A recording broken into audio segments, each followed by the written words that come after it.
What's up everyone, my name is Mike, and welcome to another GameCast Rewind. Today I'll be taking a look at Kill Switch for Xbox. Enjoy! Kill Switch. The game begins now. You know, I think I remember seeing commercials for Kill Switch back when it released. I remember seeing a lot of action and the protagonist shooting back at a helicopter from cover. I can't find a video of it, but I'm pretty sure it was this game. Regardless, I do remember when Kill Switch was advertised, and I remember being very interested in it. Developed and published by Namco, Kill Switch was released for the PlayStation 2 and Xbox, which is the version I played for this review, in October 2003. Gears of War may have popularized the cover system, but it wasn't the first game to utilize it. Kill Switch placed a big emphasis on cover, and even its tagline reads, "Take cover, take aim, take over." I just like saying it too. From what I understand, Cliff Bleszinski, a lead developer at Epic Games, has even stated Kill Switch's cover system was influential in designing Gears of War. Apparently, Kill Switch's cover mechanics are similar to Namco's own Time Crisis games, but those are light gun games, so it's not quite the same. Even WinBack, a game released in 1999, included a cover system of sorts, but I've never played it. Regardless, neither Time Crisis or WinBack featured a cover system as its core mechanic, which made Kill Switch somewhat unique back in its day. But the real question is Kill Switch actually a good game, or is it just a generic shooter using cover as a gimmick? Well, let's take a look. How did it feel? Like I was playing a video game. How appropriate. Kill Switch consists of two difficulty modes, normal and hard. The game includes 5 chapters, each with multiple missions broken up by checkpoints that also double as save points. If you die, you must restart the mission from the beginning, which can be a little frustrating late in the game. After completing all of the missions, you unlock the Mission Select menu, but the only replay value this game has is derived from how much you enjoy the gameplay. Mission objectives have you running from point A to B to either activate something or kill someone. You will have to find keys or key cards to gain access to new areas within the environment, but for the most part the missions are linear, so you don't really have to look hard. The environments are somewhat open, but there's nothing to collect other than health and ammo, so there's no real reason to explore. The missions take place in a variety of locations, including the Middle East, Caspian Sea, North Korea, Temple Ruins, and Archer Base. The varied locations are actually somewhat of a highlight here and keep the environments interesting from beginning to end. You'll traverse through warehouses, facilities, caves, an oil rig, and other somewhat realistic locations. The Temple Ruins chapter is the standout because its setting felt random as hell, but was still a nice departure from the other typical locations. This chapter also introduces tripwires, which are easily avoidable, and are the only real environmental hazards in the game. Bishop can jog, crouch, and let's say dive and roll. You can take cover by hugging walls and obstacles. The cover mechanics actually work well here. They feel a bit dated by today's standards, but in 2003, they worked really well. Going in and out of cover is easy, and I did not fumble around with the controls. You can shoot while jogging or standing still, but your recoil is better controlled when crouching or when shooting from behind cover. Bishop can lean out from cover to shoot enemies, he can also blind fire from cover, and he can even perform a melee attack if up close and personal with an enemy. You can aim through the scope or down your sights with any weapon, but if you're standing still, your aim will revert to third person when you start moving. You must be crouching to aim down sights and move at the same time. In some ways, this game employs a form of iron sights with this aiming system, and it being a third-person shooter released in 2003 makes it somewhat interesting. Funnily enough, from what I've read, Kill Switch released a day before the original Call of Duty. Anyway, there is no armor, but your health can be restored fully from the health packs scattered throughout the environments. If you're not behind cover during combat, chances are you're going to die. This game is all about cover, and taking cover will save your life. If you're exposed, you're going to get shot. Taking cover and scoping out ahead of you before running headfirst into new areas is always the safest approach, especially late in the game. I think this game employs some kind of very light stealth mechanics. For example, you can crouch and walk behind walls and enemies won't hear you. The same goes for using silenced weapons. You can pick off enemies one at a time, but the moment you're spotted, everybody is on your ass. I wouldn't call this a stealth game, but it seems like very specific areas allow you to sneak.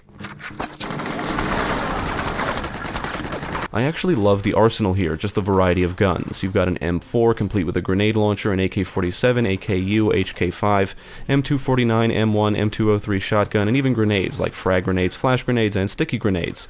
You can even man turrets, which will overheat. Ammo can be found in the environments and also from fallen enemies. Each mission always has one weapon that you're going to have tons of ammo for because all of the enemies are using and dropping that weapon when killed. The weapons do feel satisfying to shoot, it's just a shame there's no gore effects. Enemies will stagger and limp around when injured. All of the enemies are made up of typical looking soldiers and their appearances match the environments they're in. The enemy AI is alright, nothing special. Enemies run around, they'll take cover, shoot from cover, man turrets, and even throw grenades. All typical stuff for this kind of game. However, their stupidity will be apparent when they run out into your gunfire or just stand around as if they don't notice you when you're in clear sight. The challenge comes from staying behind cover and not getting surrounded. There are several points where you get ambushed, as in you approach an area and all of a sudden enemies are coming from everywhere, and that's usually when I would die. If you don't know they're coming, you can be killed easily from an onslaught of bullets. They clearly just spawn in when you reach a certain point, so in some ways it's a matter of trial and error. But for the most part, the difficulty is fair. There's only one real boss fight, and he's just a bullet sponge. Just take cover, pop out and shoot, rinse and repeat until he's dead. Say my name. Program's still running. Good. Let's try something different this time.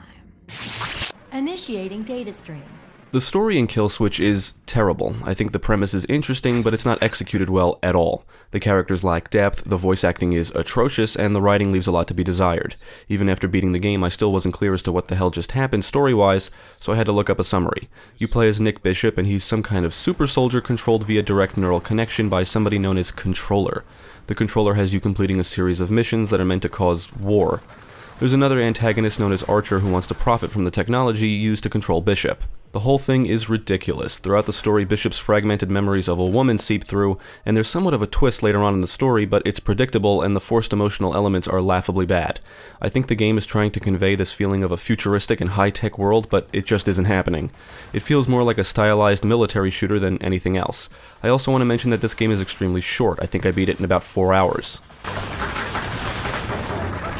I don't think Kill Switch aged well in terms of visuals, and it definitely wasn't a visual powerhouse back in the day either. There's a lack of color, the game looks somewhat washed out, and the character models look a bit basic for lack of a better word.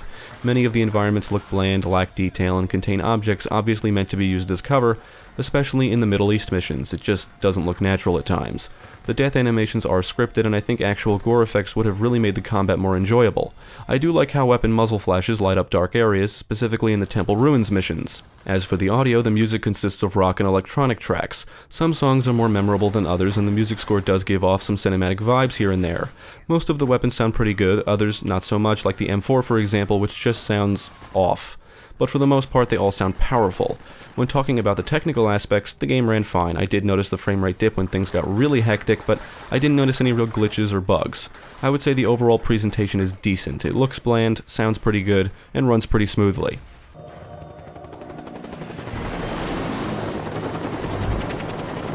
I think I would have enjoyed Kill Switch more back when it released. It really hasn't aged well in many respects and lacks replay value. It's a very short game, it's not exactly eye-catching, and its only redeeming quality is the cover system.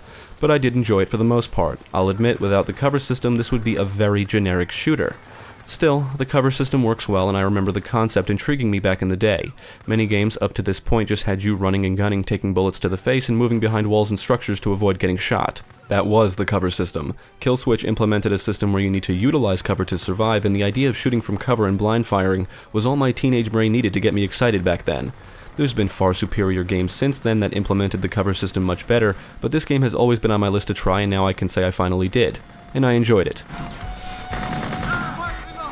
Ultimately, Kill Switch is good, but not great. It definitely needs more polish, more replay value, and just more content in general. The 5 chapters that are here do offer plenty of action-packed gameplay, but the experience will be over before you know it. The 2 difficulty modes do offer some replay value, but there's no stat tracking, cheat mode, extra difficulties, extra modes, or anything to give you a reason to come back unless you really fall in love with the gameplay. I definitely would have enjoyed Kill Switch a lot more had I obtained a copy back when it released, but I didn't. You can find this for pretty cheap now, but even so, I would only recommend it if you think any of this looks interesting. Otherwise, give it a pass.